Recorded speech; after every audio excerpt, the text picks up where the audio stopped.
Detik-detik Yosef nyaris dipukul saat rekonstruksi kasus Subang karena cengengesan.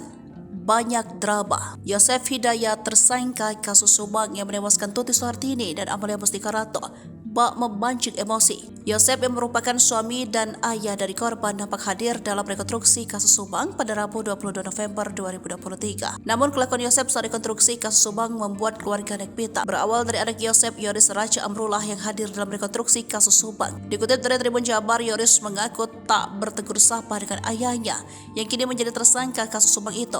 Ia mengaku sedih melihat adegan per adegan pembunuhan Tuti Suhartini dan Amalia Mustikarato. Walau melakukan adegan pembunuhan Tuti dan Amel, Yosef masih berkukuh tak mengakui perbuatan seperti kesaksian Dado.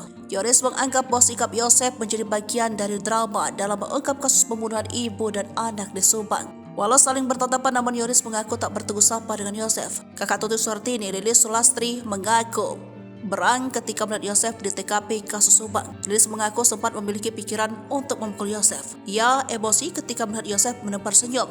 Cengengesan kayak orang gila, kata Lilis. Soal senyum Yosef, Rohman Hidayat menerangkan kliennya memang mencoba menenangkan diri.